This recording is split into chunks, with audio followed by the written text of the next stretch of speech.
Picking the right gun oil isn't just about cleaning, lubrication, penetration, and preservation. It must be safe. For metal and wood, yes, but also leather, rubber, and your own skin. It should never cake up over time, leaving you both protected and always ready. The right gun oil does all of these things and more. It takes a chore and turns it into a pleasure. Ballistol and Primer, preserving history together.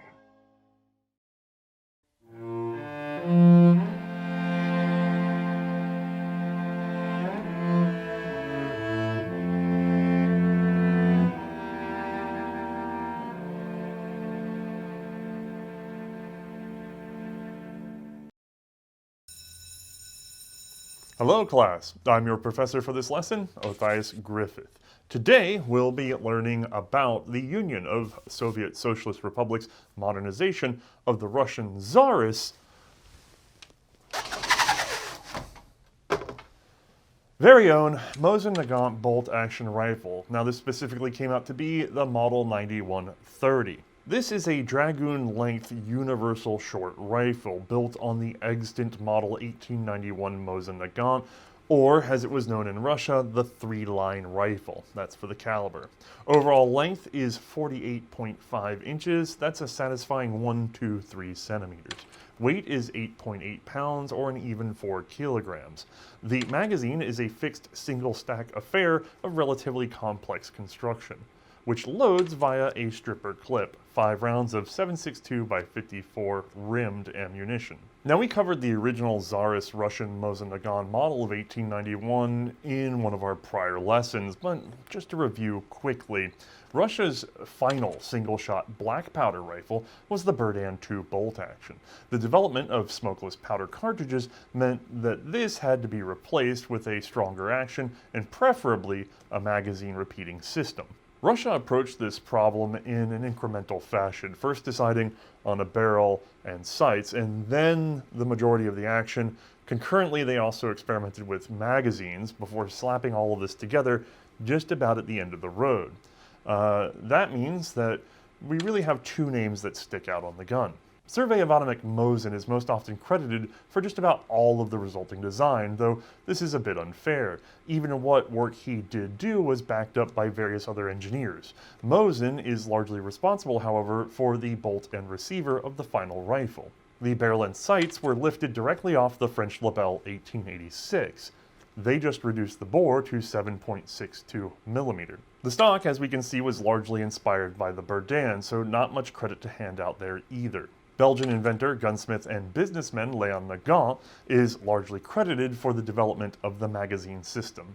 This included both the elevation of cartridges and an interrupter. You see, because they wanted rimmed ammunition and were trying to use a vertical magazine, the Russians needed to keep that second round in the mag low enough that its rim wouldn't snag the rim of the first cartridge while it was feeding. Nagant's entire magazine system worked well, but was further refined and simplified once it was fed into the Russian arsenal system during these trials periods.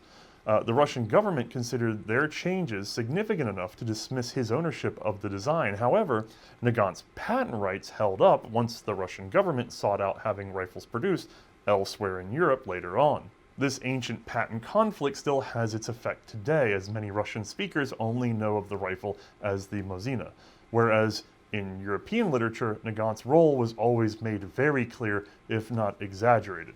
Now, Mosin-Nagant rifles were produced in 3 major variations. The infantry long rifle, which was about 51.5 inches long, the mounted unit's dragoon short rifle, which was a whopping 48.5 inches long, and the cavalry carbine of 1907, which was actually quite handy at just 40 inches. All 3 patterns would serve through the end of the Great War, with the vast majority of production being the long infantry rifle. While the Model 1891 had been serviceable, the Great War revealed it had certain disadvantages as compared to its more modern contemporaries. Many of the rifles it went up against or fought alongside of were no more than a few years apart in terms of when they were designed. However, those rifles had a more holistic initial development and the advantage of superior manufacturing technology at the time they were adopted. Now, over time, some were also refined over and over, resulting in a better product. The Mosin, frankly, falls into the same category as the Italian Carcano, a rifle accepted for the country that made it because this is what they could make at the time. Now, production challenges of the Great War revealed a number of inefficiencies in how the Mosin was constructed, let alone its performance against its peers. The general consensus of the Russian ordnance officials is that the rifle should either be replaced or completely overhauled. Now, knowing the problem and fixing the problem are two totally different things, especially when you have a lot of other problems. Despite being on what would be the Entente's winning side during the war, the Russian Empire did not survive the conflict. Revolution had come in 1917, forcing the Tsar to abdicate. He, along with his family, were then killed. Understandably, this created a vacuum, which a number of attempted governments tried to fill. Russia descended into civil war, the details of which I will not go into here. Overall, the conflict lasted until about October of 1922, though much of the fighting was done in 1921. This all ended with a Bolshevik victory and the establishment of the Soviet Union. Fighting this internal war was, for the arms industry, a chaotic nightmare. Money, transportation, raw materials, machinery, manpower, it was all a mess. And yet, they were still in a war, so production of rifles was extremely important.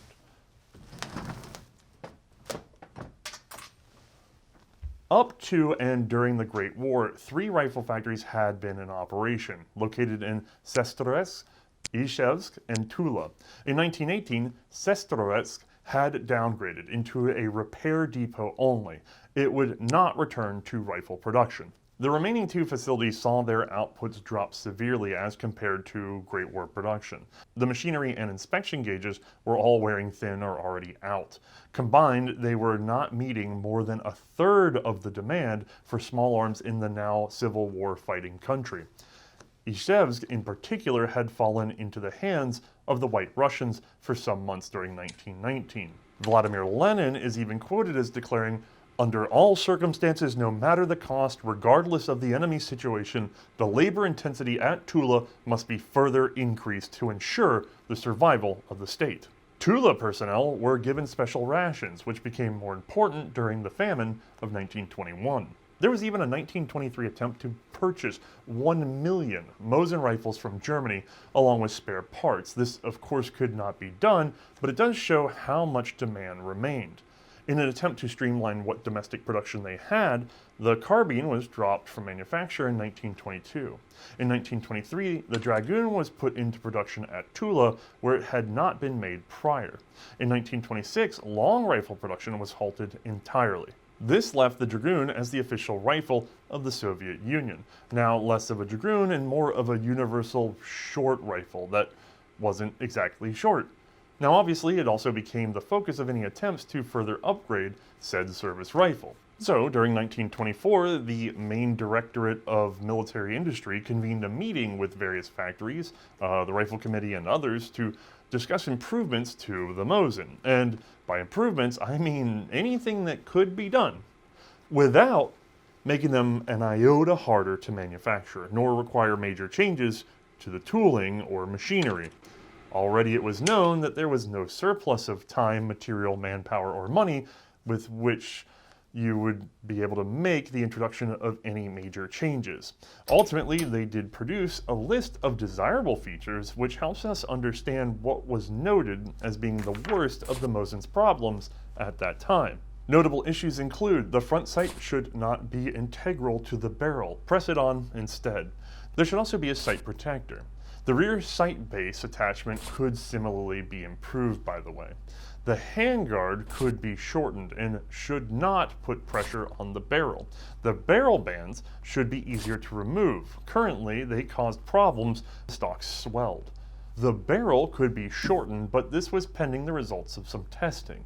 Now this little subsection of wants seems to address a couple of issues with the Mosin's accuracy. Basically, it's a long, straight barrel. There's no dampener, no steps, no float.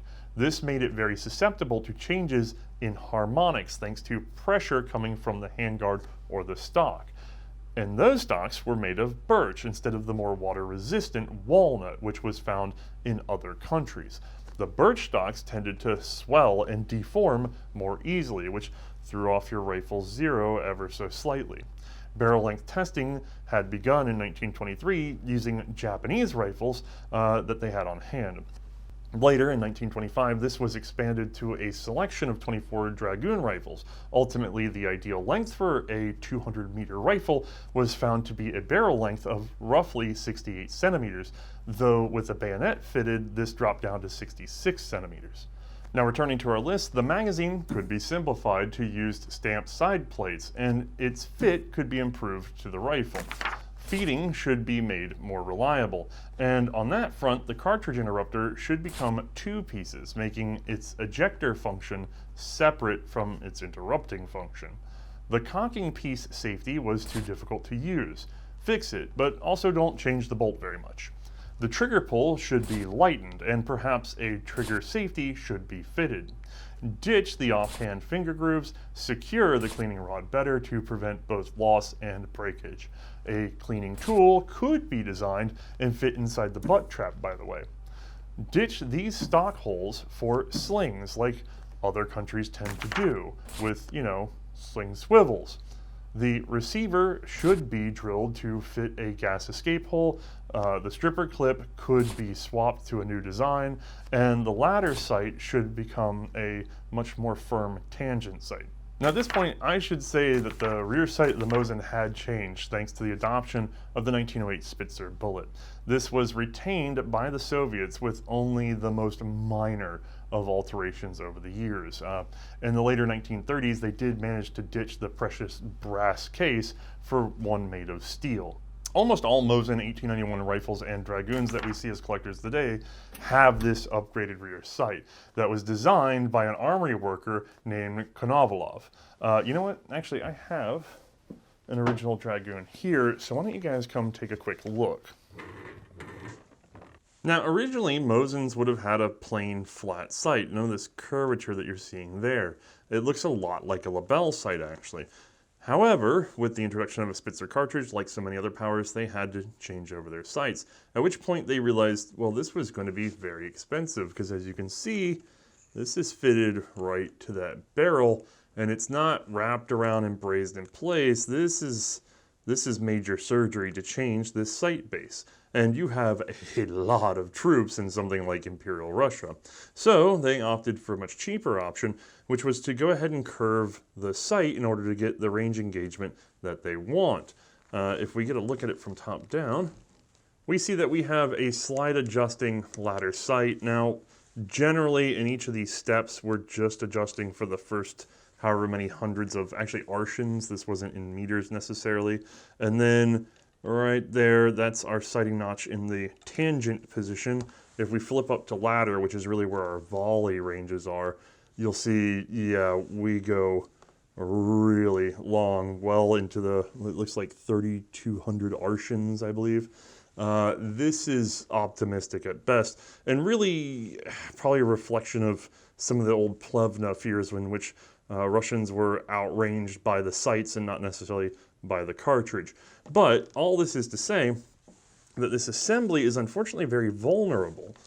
Looking from the side, it doesn't take a lot of imagination to see where if this guy's set up on one of these steps and the gun takes a whack, this can be bent. And that's true of a lot of ladder sights, and it's why they're not entirely popular later on. However, on this particular one, because it has such a subtle curvature to it, if it is bent, it can be hard to tell that it's bent on visual inspection, and so you have to kind of take it apart and gauge it every time. This ended up being a very vulnerable point on this rifle. What we tend to see in the trials are tangent sights, a lot like this one on a Norwegian crag. Fairly narrow at the time, they get bulkier later. Now this guy is adjusted without being able to flip it up vertically like a ladder. It'll do that, it just isn't legible that way. You only read this one notch and you adjust the height along the tangent ascribed at the sight base. This is very firm, thick, and stable, and only requires you to learn one method of adjustment. Yeah, that's a lot better. Now, a series of rifles appear, find me a spot here, over the next few years, which combine a number of features that were being pursued as possible solutions. Each rifle alone wasn't necessarily meant to win the whole trial. However, 3 do stand out. This first one was actually from Konovalov, sporting a semi-pistol grip, sling swivels, and a bayonet socket for retaining the spike mounted in reverse. From Fedorov, with assistance from Degtyarev, a tangent rear sight, long uninterrupted forend, trigger guard mounted safety, and a detachable double stack box magazine, which unfortunately is not listed here because I don't have any photos of it. Tokarev's rifle uses a flippable socket for a spike bayonet, press button springs to retain the barrel bands, and a Mauser flag safety. Not visible, a device was even worked up to give the Mosin a 2-stage trigger pull and some spring back to the take-up. This was actually developed into 200 trials rifles in 2 patterns, differed by safeties and bayonet mounts, one of which was folding.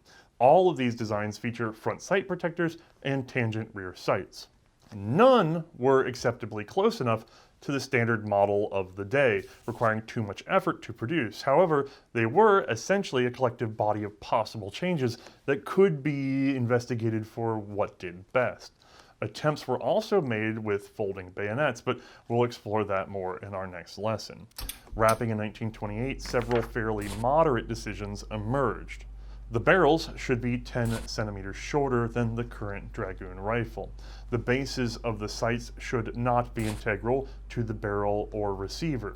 The rear sight should be a tangent style with a bladed front sight. Spring steel limited travel bands were much better than the previous screw-ons or solid bands like on the Dragoon. Spacing tubes should be placed inside the stock between the magazine and the receiver. This would prevent over-torquing of the screws on reassembly. A compartment should be placed in the buttstock. The cleaning rod needs a spring-loaded retainer, and the bayonet should be a detachable bladed style. That bayonet, by the way, needed more development and testing, so the matter of actually recommending a final rifle design was placed on pause. Before the year was out, however, the blade was abandoned, again returning favor to the reliable spike. This was because a new design had been put forward by 2 engineers, Kabakov and Komoritsky. It was more easily detachable, backwards compatible, and provided an integrated sight protector. You know what? Let me show you, well, 2 out of those 3 things with this example that I have here. Here is an original Mosin cruciform spike bayonet. I can just about fit the whole thing in frame. It's honestly quite large.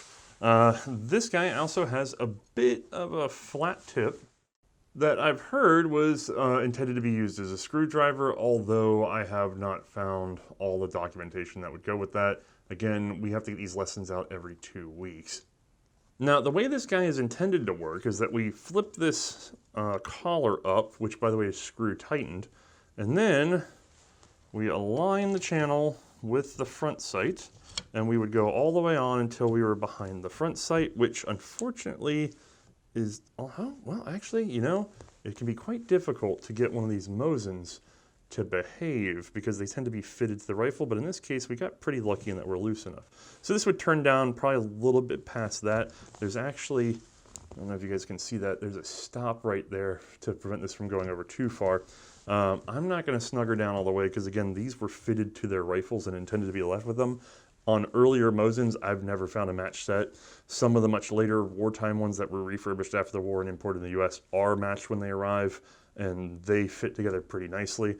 Still pretty stiff, but you get the idea. I'm not going to force it. As a matter of fact, I'm probably going to struggle pretty hard to get this off without tearing up that rifle. But once this was in place, you would tighten down your screw, and that's pretty much how it stayed. It was a pain. You had to get a tool off and fiddle around in order to remove this from the rifle. And then once you did, you didn't really have anywhere to put it. You just could kind of vaguely turn it around backwards and put it over the muzzle of the rifle, but chances are that's going to get lost at some point because it doesn't actually lock into this position, it just rests there. Now the new 9130 bayonet is just the same at the front, all the way down this spike, all the way past this knuckle. Really the difference is in this button, which honestly I find to be actually ingenious, because while I can't put it on a rifle right now, I actually don't have a 9130 fitted to this bayonet, and I don't want to scar up the gun at the moment, or have to file and refit this guy. The front sight would come through the channel, poking up at you. It would hit the button, and as you shove forward, the front sight would compress the button. Then you turn, and with the button pressed, you can turn into that channel there, right there. And then this would spring back and lock in the sight. When you want to take it off, in theory, you would push the button and just rotate it over. However, in practice, mud often clogs this up, dirt, rust, whatever the case may be. And there's not, it's a blind hole. You can't clean out that channel, so once it clogs up, God help you. So could be a bit of a bore to get off. Ultimately, this was really intended to help the soldiers to be able to get on and off trains and move into and out of the field. You weren't supposed to, as a Soviet soldier, be taking this off all the time. Now, the original version of this, I want to clarify, had a cage around this top here that served as a front sight protector and a sight hood. Unfortunately, those are very rare because, as you can tell, that feature didn't stand around for very long. But as we talk about this section, be aware, there is no front sight protector on the front sight itself on the rifle yet. It would have intended to be right here on the bayonet. And since the bayonet was almost always fitted, no big deal. These bayonets became their own plan and were being issued to troops during maneuvers in September of 1929. Meanwhile, the Rifle Commission, among others, carried on with their work. Further refinement of the prototypes kept the plan mostly as we saw before. A slightly improved smooth-sided magazine was chosen, though it was noted that feeding needed to be improved. The Mauser-style flag safety on the bolt was generally preferred now. Trigger weight was to be reduced to 5 to 8 pounds. The ramrod spring was abandoned. The bladed bayonet plan curiously remained for now. New rifles should get the new bayonet, but old rifles can have the other new bayonet, the Kabakov. Most of this, however, was thrown out the window by the Chief of Armaments of the Red Army, Uberevich, who, facing the realities of Soviet logistics, had made the decision to slim the rifle down to only those features that could be applied retroactively. That meant those features that could be fitted to current Dragoon rifles that came in for repair and reconditioning, which also left room for an intentional conversion program, which would be cheaper than making new rifles. His list was a lot shorter, and it's almost what we see becoming the final word in Russian Mosins. The Kabakov bayonet is for everyone. The new separate bladed front sight is fine, at this time without a sight protector. New spring bands designed by Fedortsev were good. A tangent rear sight graduated to 2,000 meters is also fine. The rest, nuts. Any other, even seemingly minor change would result in perhaps millions of spare parts and a need to track yet another kind of thing for service and repair. Unless a feature had a distinct advantage, let it go. His plan was approved in the January 1930 meeting of the Revolutionary Military Council of the USSR, except for the bayonet, which underwent further testing where it was largely disliked because it so easily clogged up with dirt and became difficult to remove from the rifle. It's worth noting there are documents on file written by Uberevich himself that show preference for the Kabakov bayonet and then reject it for a bladed one. These are not even 1 month apart, so this issue was apparently always contentious. Ultimately, in April of 1930, the push-button spike bayonet was finally adopted into service, largely because of pressure from the Artillery Directorate. The whole rifle was adopted April 28th by order of the Revolutionary Military Council. Production wouldn't really get going For just about a year, as there was a complete lack of uniform drawings or manufacturing process agreement, especially between the two factories, Ishevsk and Tula. Production at these two factories could not be halted, so the new model transitioned into manufacture while the old model was still going out the door. Dragoon production, therefore, didn't end until early 1932, with the first 9130s arriving sometime in 1931. Now, this should be the part where I invite you to look at the rifle here on my desk, but changes were made as production slowly spun up. Most notably, the front sight was no longer a rectangular blade. It became a post, and the front sight protector was taken off the bayonet and placed onto the rifle. Even at that, more changes followed into 1936, but let's go ahead and start to take a look at this thing. Now I'm going to use not just one, but two fairly worn M9130s. I apologize for the condition, but both of these are actually fairly early. They both date from 1936, one of which clearly went to the Spanish Civil War, and the other seems to have actually been some sort of bringback or something from Russia. Neither one are particularly perfectly matched or preserved, but I think between the two we can see everything we need to see. So let me set one aside for the moment. All right, we have a fairly approachable rifle that looks just like our Dragoon lesson, but let's look at some details. Clearing/cleaning rod is where you'd expect to find it, and of course we have the upgraded shrouded front sight. This can be a little difficult for me to show you on camera. Hopefully you guys can make that out. We have a round hood/sight protector. We're dovetailed into the base, and we have really just a post. I mean, just a piece of steel, well, I guess I shouldn't say wire, it's not that bendy, but it's just rod. And then we have a hole through the top for some quick access and a little bit of light. This is actually very simple and yet very robust.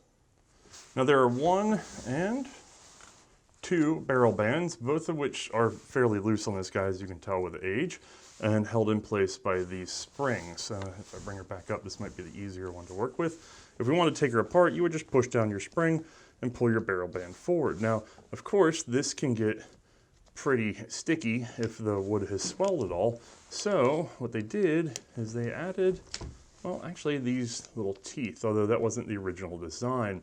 The best way to think of this, if you want to imagine the original, is that it would have been a hole instead of a notch, and it would have been a little riveted head sticking up off this finger in order to keep you from going outside the hole. In other words, it limited the open travel. Technically on this band, it's unlimited. I could just pull until it broke. That one had a cap. It was found to be unnecessary. This was strong enough and way simpler to make, so this is the second pattern of 9130 barrel band, which allows for expansion, and even in emergency, yeah, you can just go ahead and rip it off and grab a replacement from your armorer's chest. But this is actually pretty simple. I mean, it's a stamping, you fold it up and heat treat it, and you're done. Now at the moment, the handguard is basically unchanged from the earlier Dragoon. It's brass tipped and fairly thin. This one is cracked because of that exact issue. Later on, they would be thickened up. Just because we'll see something different in a moment, I'll point out that our piece of wood behind our lower barrel band is solid. Later, this is going to get scalloped to make it easier to take these guys off. Now for a sling, we still use the leather collar system with an escutcheon on each side that's screwed into place, both at the rear and all the way up where we were on the handguard.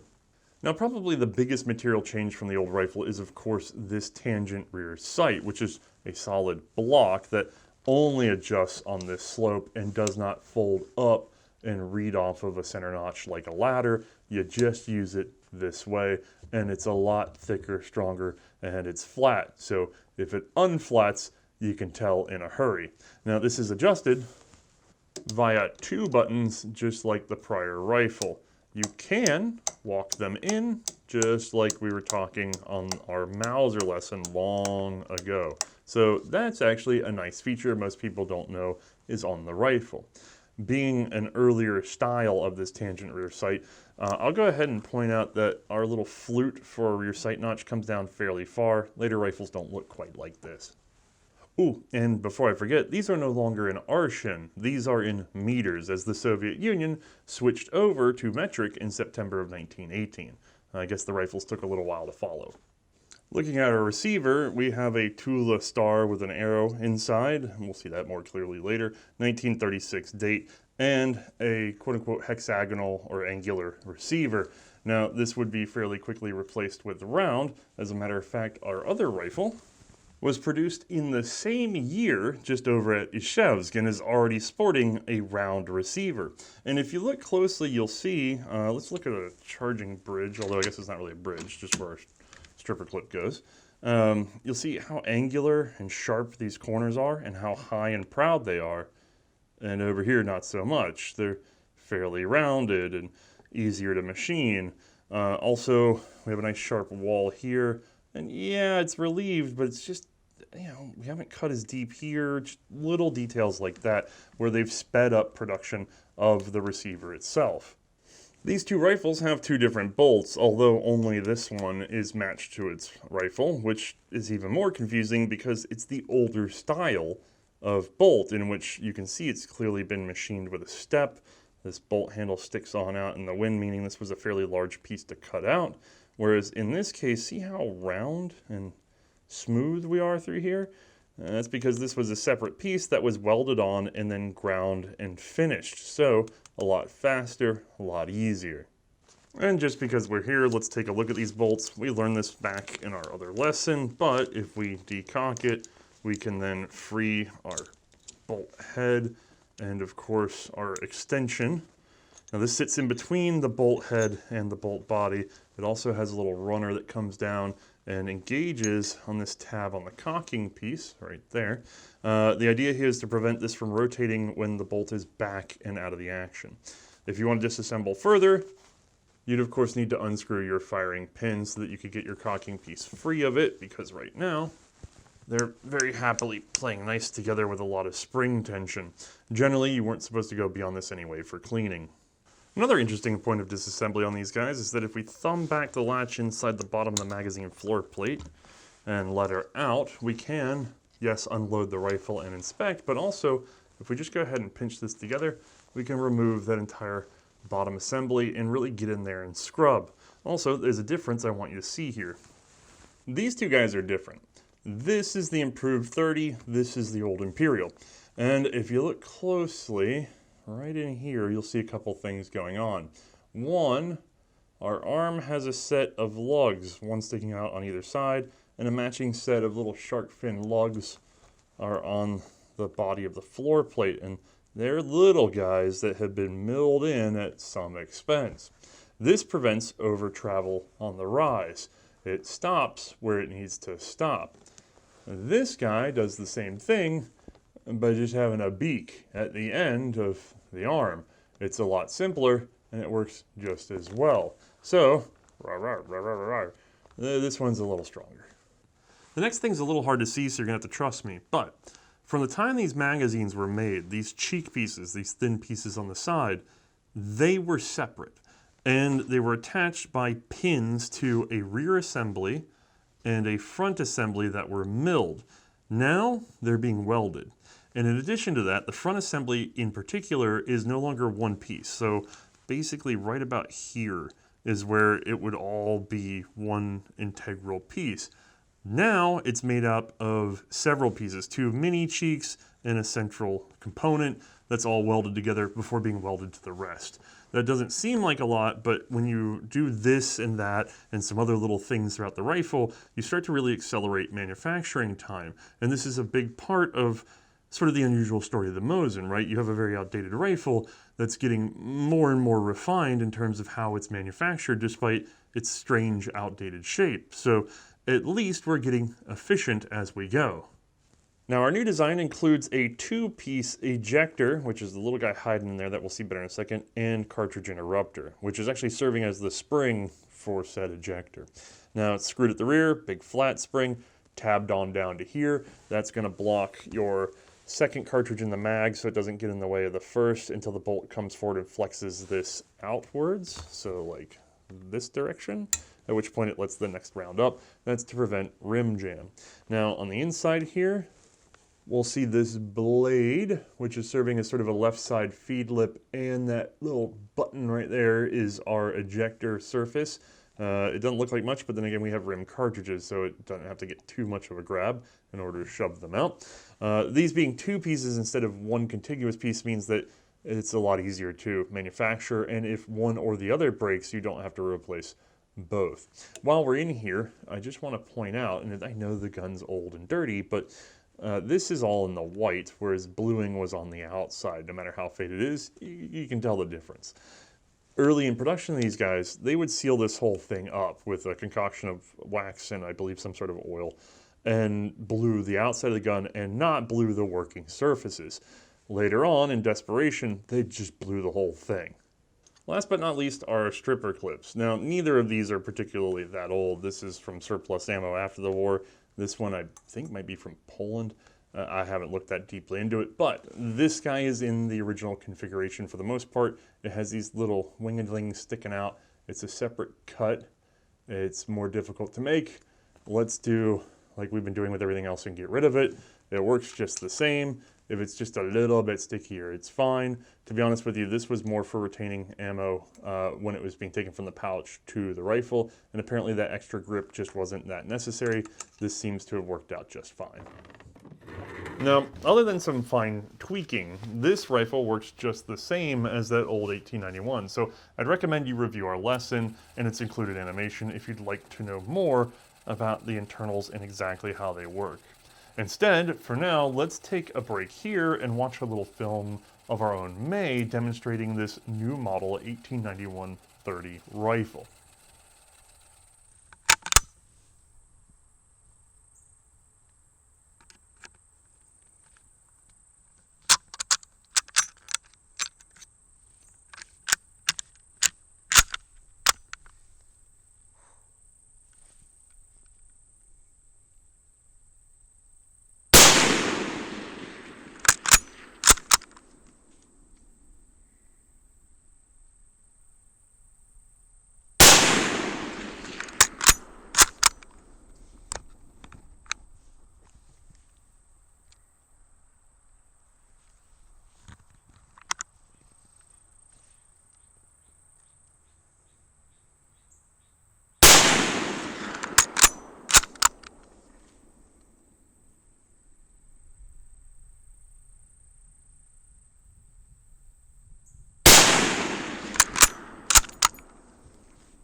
Now, in order to talk about this rifle further, I'm going to have to break it up into the troubles of pre-war production and those changes and trials that came from wartime challenges.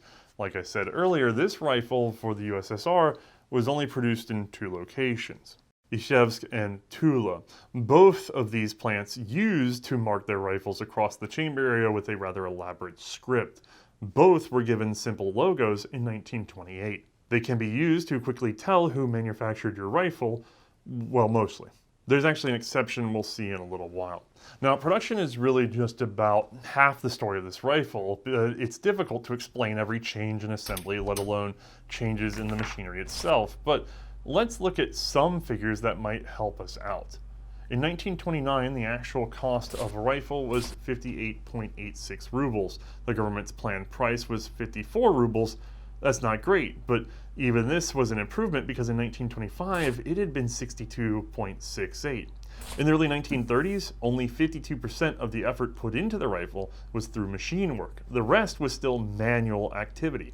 At various times, the incentive structure was so broken that workers were rewarded for more defective products up to a point. Production of appropriate steel was slow, and only one facility, in Izhevsk, created unfinished barrels for all rifles and machine guns. Drying stock blanks took from 12 to 15 months ahead of time in which they could be shaped and assembled. So, in addition to adding further government facilities and more rapid drying processes, a measure was adopted in March of 1931 to seek out production of parts of all sorts from civilian commercial firms. Unfortunately, this was largely unsuccessful. By example, one firm in Podolsk, up to now largely known for sewing machines, was contracted. This manufacturing plant was given a set of detailed drawings of the rifle. This wasn't a completely new set, rather they had amended the new features to the last update of the Dragoon plans. The document was of course wrong, but this was only discovered 1.5 years later when parts were not fitting, after finally being produced in small numbers for very large expense.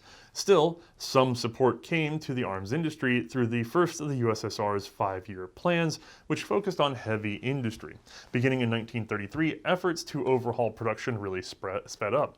By 1934, production capacity had almost doubled, and heavy improvements to the technical drawings, gauging, and workflow carried into 1936. This period is referred to as the Second Modernization, and at its end is where we found the rifle that we've already seen today. Reliance on machine production climbed, and hand fitting became minimal. Quality and interchangeability of parts improved dramatically. A procedure was begun where Izhevsk would send 10 to 20 rifles to Tula. These would be disassembled and mixed with Tula-manufactured rifles and then reassembled. The now hybrid rifles had to then pass all inspection. Now this all would have worked out really well, but out of 130,000 rifles planned in Izhevsk for 1935, only 45,425 were produced, largely due to the arrest of a number of shop managers, foremen, and even workers who had been accused of sabotage, probably not for working fast enough. In 1938, failures of final inspection by government receiving officials soared to 36%.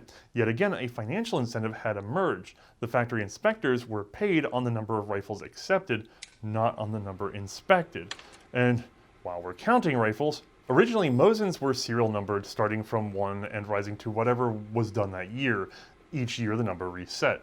Starting in 1938, a 2-letter prefix was assigned, followed by a count from 1 to 9,999, at which point a new prefix was assigned. These prefixes were generated almost at random, likely as a means to hide production numbers in case of capture. That same year, the receiver was further simplified. The shoulders near the rear, which gave some more support along the back of the stock relief, were deleted. At about the same time, the stock was further altered internally. This had been a bit of a make-do solution to that problem of using birch, which we mentioned earlier.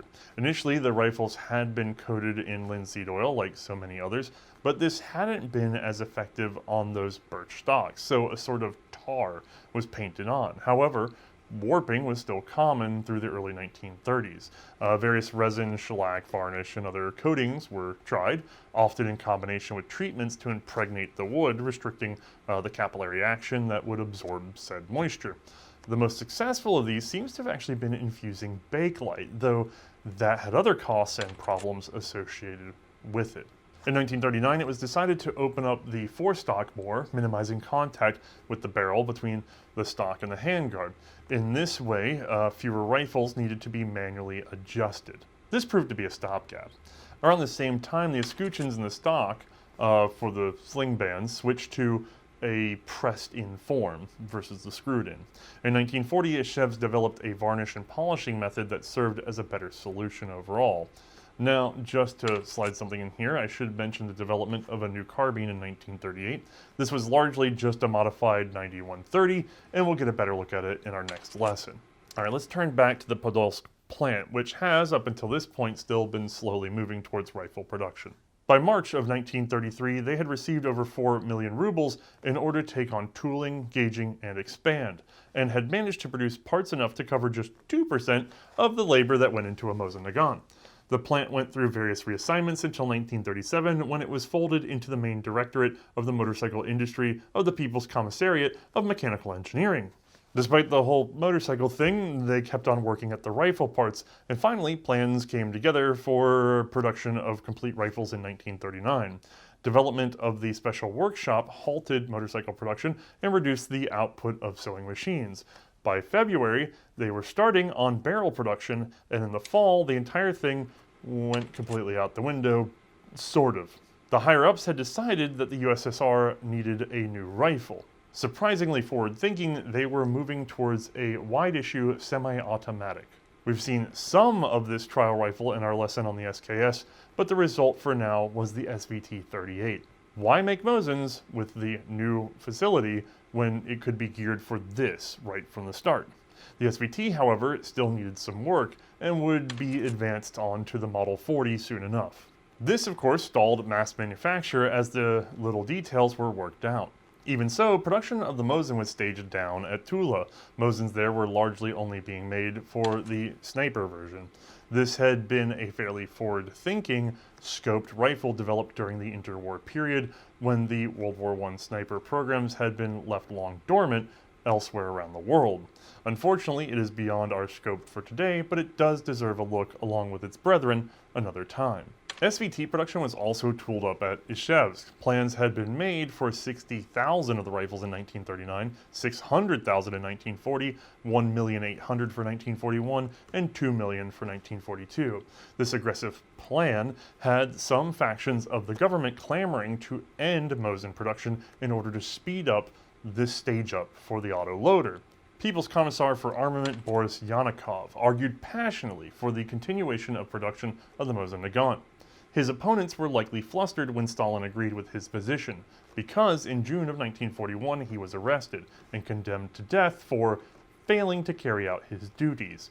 He would actually be released the next month when Germany invaded, and he became People's Commissar for Ammunition. So, Izhevsk kept up a stream of Mosin rifles in order to avoid any shortages in the interim. Even within now limited bolt-action production, the carbine was taking over, nearly 50% of gross production. It was clearly filling up pent-up demand. While the 9130 is mostly associated with the Second World War, it's important to remember that by the end of 1939, it had already been fielded in multiple conflicts. From 1932 into 1941, there would be a series of minor skirmishes on the Soviet-Japanese border.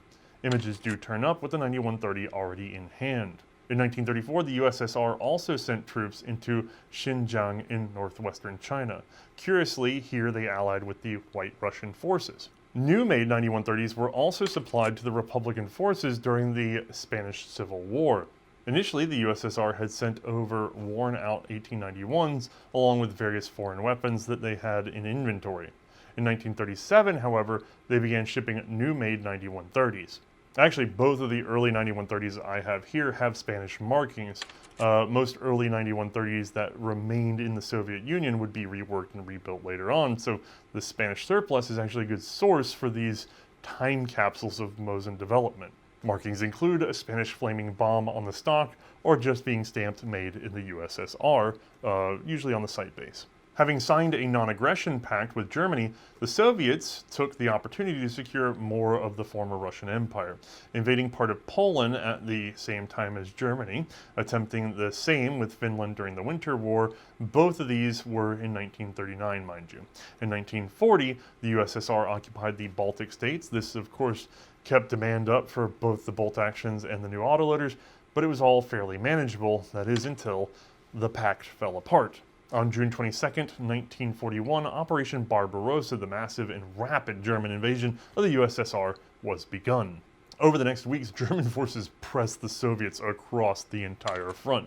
The scale of the operation was unmatched in history, and very nearly wiped out the USSR in one big, long, decisive move. However, the attack was finally halted by a pitched battle over the city of Leningrad. Well, it was at least the first flat tire on the would-be road to conquest. The city's population committed themselves to true total war. Attempts to take the city stalled, so much so that orders came to simply destroy it. This effort also failed. Germany was forced to commit significant resources into sieging the city, all while the grand push to Moscow eventually met stiff resistance, both from the populace and the terrain. All of this is to say that the Soviet armaments industry was again in complete chaos. Due to mismanagement and poor planning, arms reserves were a fraction of what they should be. Germany's assault was overwhelming, meaning that what arms were available quickly fell into enemy hands. Rifle production was, of course, spun up as fast as possible at the start of this war. The estimated daily production, by the way, topped out at 1,900 a day max at the beginning. It was decided that this needed to be 5,000. No, wait, 7,000. No, 9,000.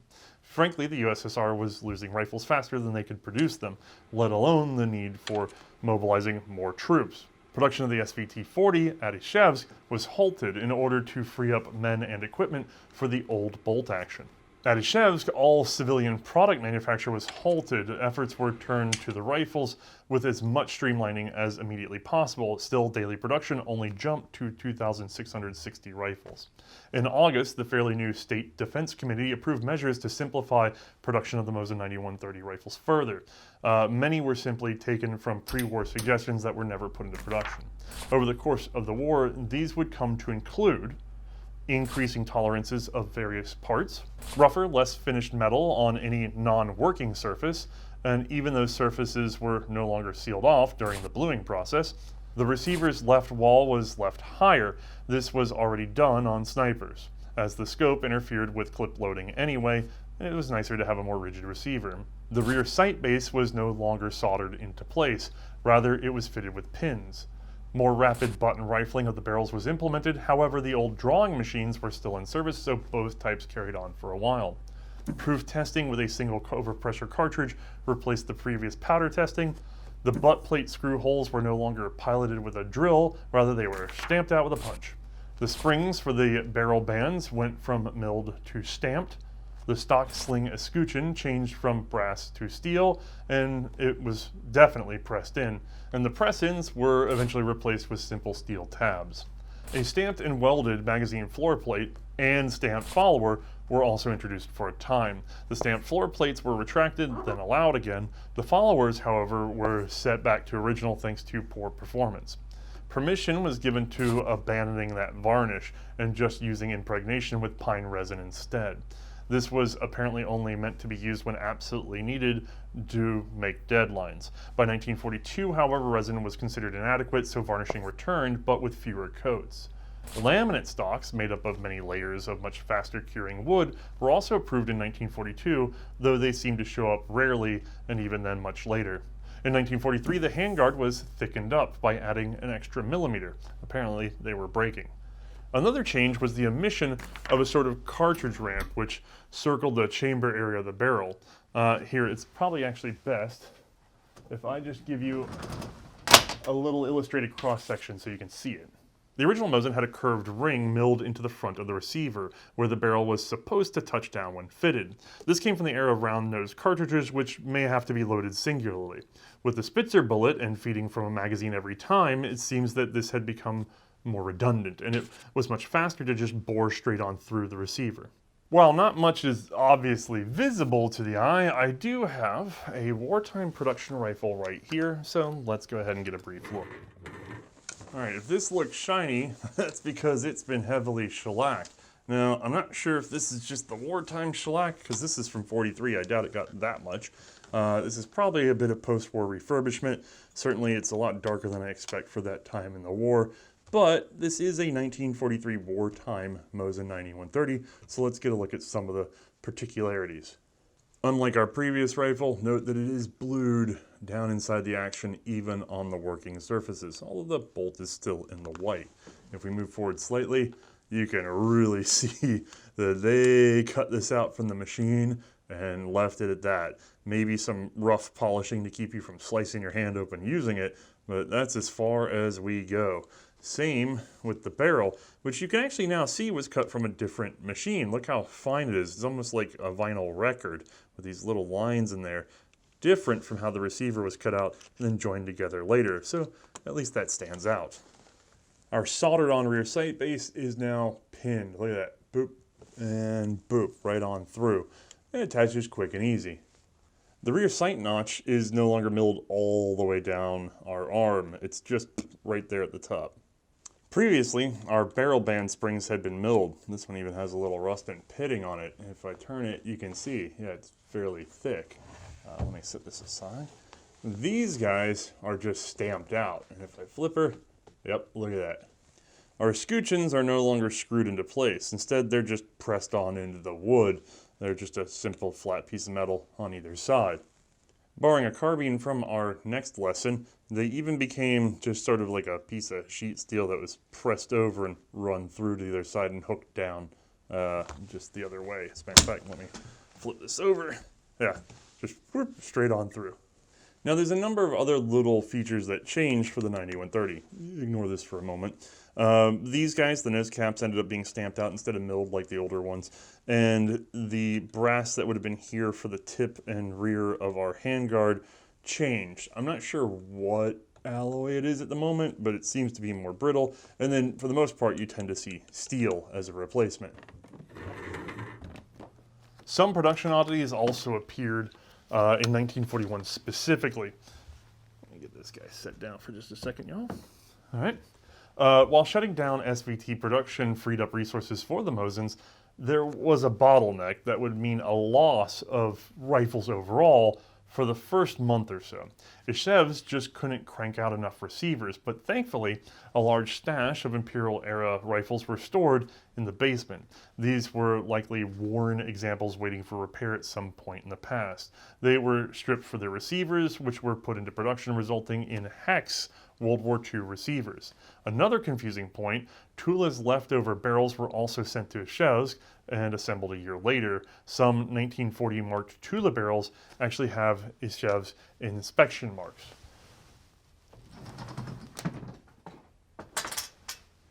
In October of 1941, both Tula Arsenal and the Podolsk plant were evacuated. The enemy was just too close. Tula's revolver and pistol production, along with many men and some equipment, were sent to Ishevsk. Some of this was put to work on Mosins. Podolsk's SVT production was sent to Mednogorsk. Their facility had been hurriedly spun up, originally to help with the Mosin, but now it changed over to SVT production. For a time, Ishevsk was the only producer of rifles in the USSR. Even bayonets were in short supply, which would lead to both some odd production and a future decision that we'll cover in our next lesson. All of that said, production was picking up. In 1941, it's reported that 1,292,475 model 9130 Mosin-Nagant rifles were produced. Sadly, at that point, not enough to make up for losses from Germany's initial invasion, but certainly more than you'd expect with such a short period in which to spin up. In February of 1942, Tula returned to the Arsenal system, albeit with an all but new made factory. It would take some time to get it up to speed. Many of the simplifications taken up at Ishevsk, which continued to manufacture essentially a pre-war 9130. Production was, of course, a fraction of Ishevsk, though by this time matters were finally getting under control. From late 1943 onward, the quality of Ishevsk rifles picked up, with the finish becoming noticeably better. Production for 1942 is listed at 3,770,186 total Mosin rifles, though this does include carbines and snipers to my knowledge. Interestingly, this number dropped off in 1943 and continued downward in 1944 before falling right off in 1945. These numbers reveal that production had caught up to wartime demand, providing enough security to reinvest in the SVT and other small arms. Once again, the Mosin became less important. Now, as we'll see better in our next lesson, the 9130 would be replaced in service by both the emerging semi-automatic rifles and by another Mosin design. As the Model 44 carbine entered production, the 9130 rifle production slowed down until it almost halted. The short rifle that was quite long was still needed for sniper rifle production well into the Cold War years. Therefore, we see small numbers of regular 9130s were also assembled up until 1949, though they are exceptionally rare. Several countries in the Soviet sphere would produce their own 9130s following the end of the war. Here we have Ishevsk and Tula. Starting in 1950, you might find a Hungarian variation marked with the Femaruz 02 production code. Romania produced quite a few carbines, but very, very few 9130s. Albania made just a little more, though they seem to have been derived from Chinese drawings. These won't have a crest marking and will just be blank above the 1961 date. Now, you might suspect that a fairly aged, somewhat behind the times when adopted 1891 bolt-action rifle would be loathed during the Second World War, but the 9130 performed fairly well despite its hang-ups. For starters, rifles were in such short supply that having one at all was a blessing to a Russian soldier who likely was very happy to have his rifle. Reports have surfaced that distrust in the SVTs also led many men to selecting the more easily understood and seemingly reliable bolt action, and there may be some truth there, especially in particularly freezing conditions. It's often repeated that the Mosin was a dead simple rifle designed for Arctic conditions, but that's... To be honest, this rifle is unnecessarily complex for what it accomplishes, but institutional momentum is hard to overcome. Yes, it was already a little loose on spec, which helped in freezing conditions, but I suspect the emergency measures that further widened the tolerances had also another added benefit. The downside is the rifles are a bit aggressive with their owners. They can be frankly exhausting to use for extended periods. Regardless of such opinions, however, the Mosin managed to be perhaps the most produced rifle in military history, especially if you count the original Model 91 alongside of the barely modified 9130. Massive production across 2 world wars, and yet we still have more to cover. Now, as far as credit goes for the 9130, it's somewhat hard to say. The biggest change seems to have been that front and rear sight assembly and configuration, but I don't have the name of any engineer specifically involved in that design. We do know rewards were given to Fedortsev for his barrel bands and Kabakov and Komoritsky for their bayonet, and that's really about it. Alright, we'll get the rest of this story in our next lesson. For now, let's squeeze in a little time with May for her opinion on the 9130. All right, we made room for May. Hi. And we have the 9130. We do. Let's approach this 2 different ways, because you've handled a lot of Mosins. A number of Mosins, yes. Mm-hmm. So let's start by just having you pick up this rifle. Okay. It's World War II.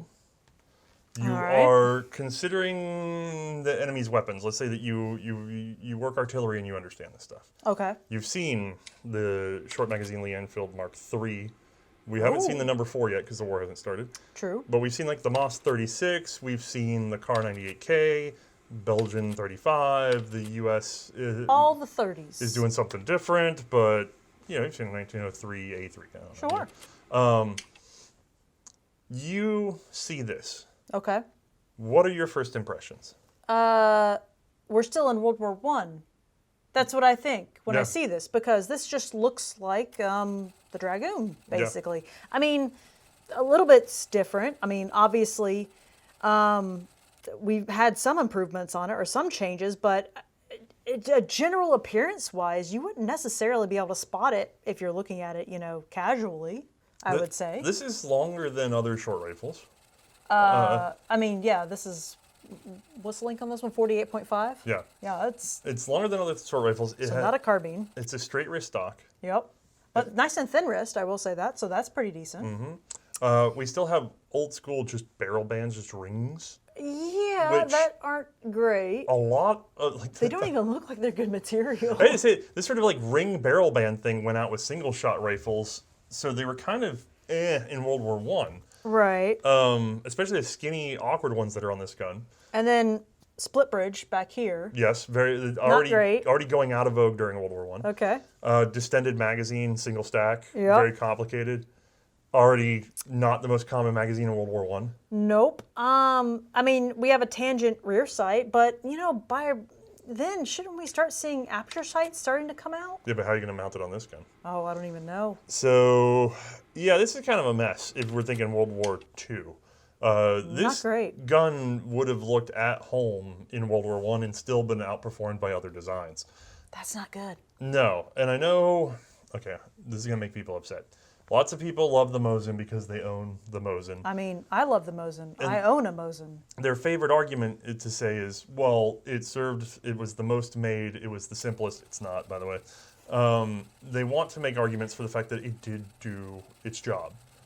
That's fine. There's lots of things that are not perfect, that are not even good, that still manage to accomplish their job.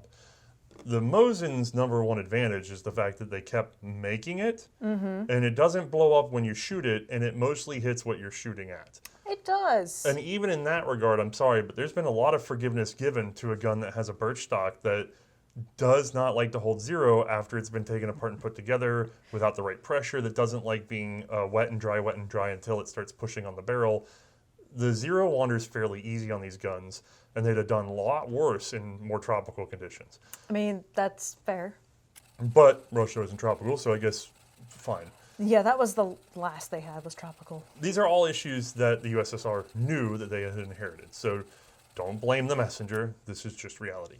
So you have a World War I era rifle in World War II. At this point, should we just compare it to the Dragoon? Well, I was going to say, what really are the differences between it and the Dragoon as far as a soldier would care about? Yeah, okay, round receiver instead of hex, sort of, depending Do on I the really care about that as a soldier? No. I was about to say, what I'll probably notice first off the bat is the fact that the sights are different. We've gone from this tangent ladder rear that has a V-notch with barleycorn to a just standard tangent rear sight over here that's notched with a post that's a protected post on top of that. So that is an improvement. Would you call it materially better?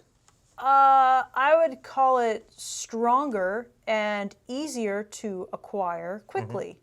I wouldn't necessarily say it's a finer sight. I think technically that's finer. If I had to shoot over 600 yards, I'd probably prefer this one slightly. Yeah.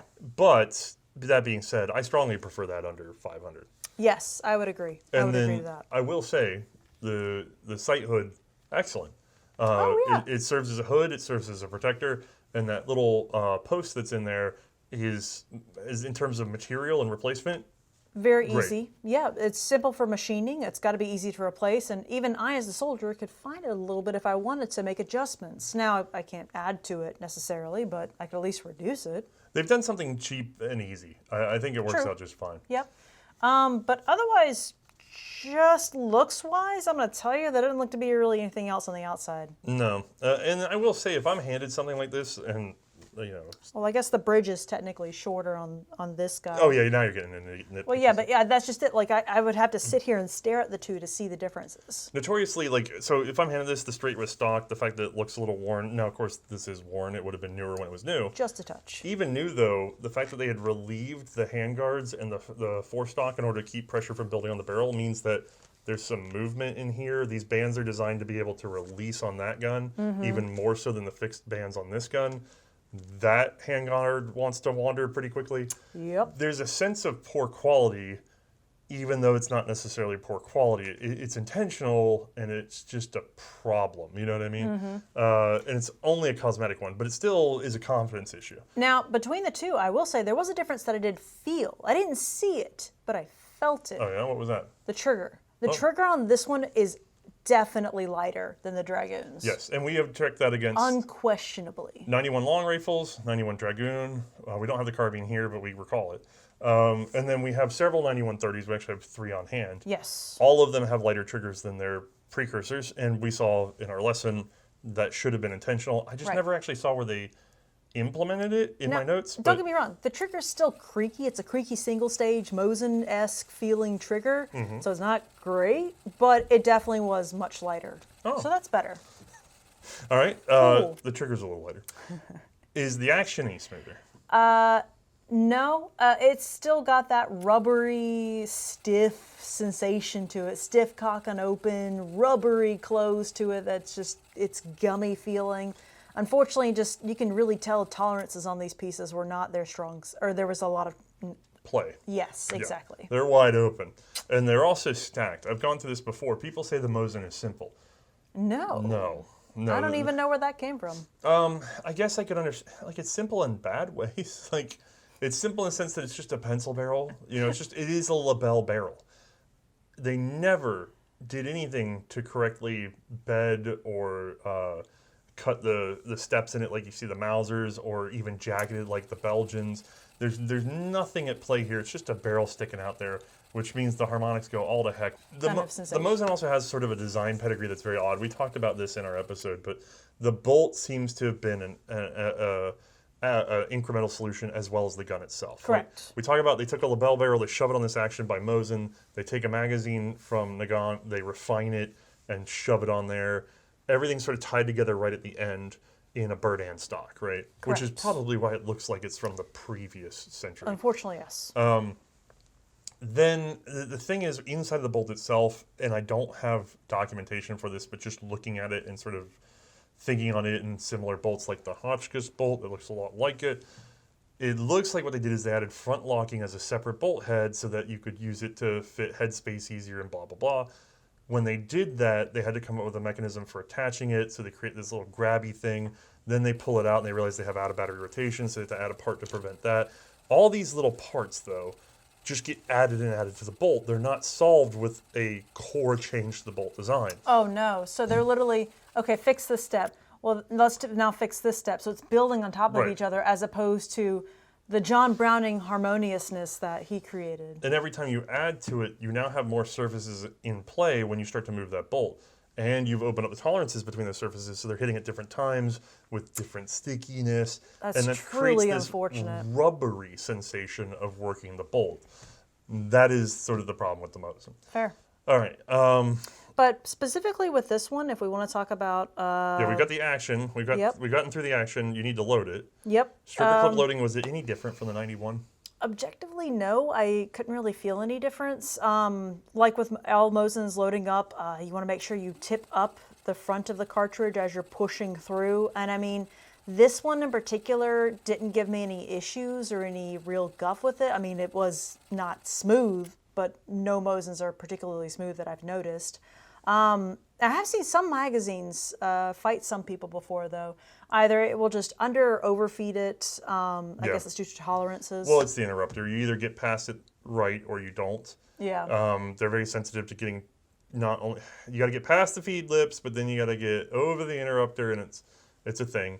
What you said about tipping out the first cartridge, that's a tip that a lot of people picked up when they wanted to load them more softly. A lot of people will argue with that. They'll say just go ahead and grab it and just crunch it. Sometimes that works perfectly well. Other times I've jammed up on that.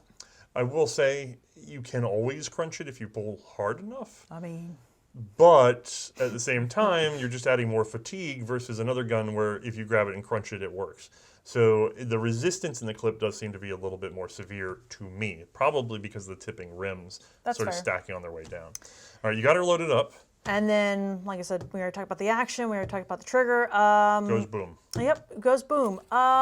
Very stout. Mosin-Nagants in general have always had pretty good recoil. I would say it's probably pretty comparable to 30-06. Yeah, I agree.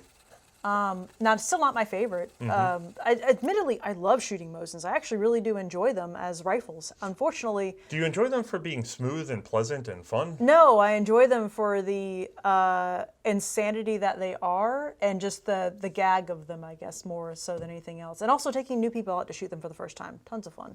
But I will say, you do have to treat it like it owes you money. It doesn't do well being handled gently. It does prefer things hard. In a fantasy setting, I would say your French weapons come off as if they were made by fairies. There's all sorts of strange shapes, and they've written the serial number in this beautiful cursive. Yeah, I could see that. The Russian Mosin feels like it was made by the orcs. I was going to say trolls, but yeah, that works same too. idea. One of the more Ugga races, I guess. Yeah, like it definitely feels that does track. A totally different culture made them. Yeah, now, that is true. That is actually what happened. I know people are saying the Germans would have the dwarves, but I'm not sure because they actually kind of stopped at the mount. I mean, they did some other interesting things, but it's a little more unusual. But in general, people would compare them to dwarves. You're right. I might give it to the Swiss. I don't know. You guys can tell me who you think should be the dwarves in this case. Wait, are the French the fairies or elves? Oh, elves. I'm sorry. Yes. Yeah. I'm not that good at fantasy, as you can tell. Great job. But realistically, from that, I can't really think of anything else that's really... It really is just the Mosin Dragoon with different sights that are better. Yeah, and a lighter trigger. Better trigger. Yeah. If you took the Dragoon, if you took your review from that and just sort of lightened the trigger and gave it better sights, call it a day. Yeah, I can't say there's that much of a difference, sorry. Which is kind of sad because it doesn't tell us the story of everything that happened on the inside of the gun. And this is about a 20-year difference between the two. That's not great. Or is it 20? No, it's like... Oh, no. No, I mean, well, the Dragoon doesn't come out for a couple years after 1891. Oh, no. But that doesn't get resolved until a couple years after 1930. It's a 40-year difference. That's unfortunate. And a lot happened in those 40 years. A lot did. Yeah. Institutional momentum and economics represent some interesting things. They do. I will say, before anybody wants to kill me, I think we've turned the corner, right? To kill you. People usually get angry when I, or you, both of us, dog on a gun that they own. And I mean, lots of people own Mosins. I picked a Mosin. I have that. Yours is a Finnish Mosin, though. It is. It's very nice. The problem is the Mosin has some problems. It had them right from the beginning. It had them right to the end. It's not that it doesn't work. It's just that it could have been better for the same amount or less effort on the part of manufacturer. It's true. So you're talking about a higher cost, lower yield. That's the game we're playing here. Now, all that said, the Mosin is very characteristic of the country that made it, because Tsarist Russia did this thing where they chose one thing at a time and locked it in because of bureaucracy, essentially, and pride. And then they played little games and they got it all together and it worked, but it was inefficient and not holistic. Correct. Then they made a gajillion million of them, mostly by hand. Yeah. And then they got inherited by the USSR. The USSR tried to refine them but had limitations. Mm-hmm. So they ultimately did as little as they possibly could, and it took them a decade to drag everybody across the line into finally doing it the way they wanted it to do, which was standardization. Yeah, it's not great. By then, it was already obsolete, and yet they had to make millions of them to fight a war that came to their doorstep all of a sudden. This is the Russian scenario all over. Yes. Making do with what you have, dealing with the government instead of... Yeah, the government is there, and you must deal with it. This tells a story that is very complete, and I really like it. So, and by all... Oh, big reflection of the country. Yeah. By all means, love your Mosins. Understand the story they're telling you. Let's not pretend they're something they're not. I agree. All right, I think that has us covered, right? Yeah, that covers everything. All right, well, with that sound, it's time for y'all to get out of here. Bye. Have a good one.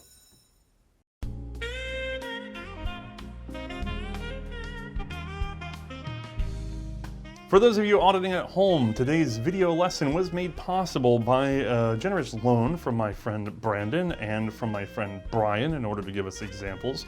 And of course, additional funding was made possible by our executive producers. In this case, it's going to be Andy Wade, who I frankly need to name a wing of the library after, and our friend Anthony. Thank you both for making this possible. We cannot do it without you guys. That also goes for our patrons over on Patreon or Subscribe Star. Please join up where you can get access to our Office Hours podcast and, of course, the study guide for this lesson, which is beautifully rendered. All right, y'all, have a good one.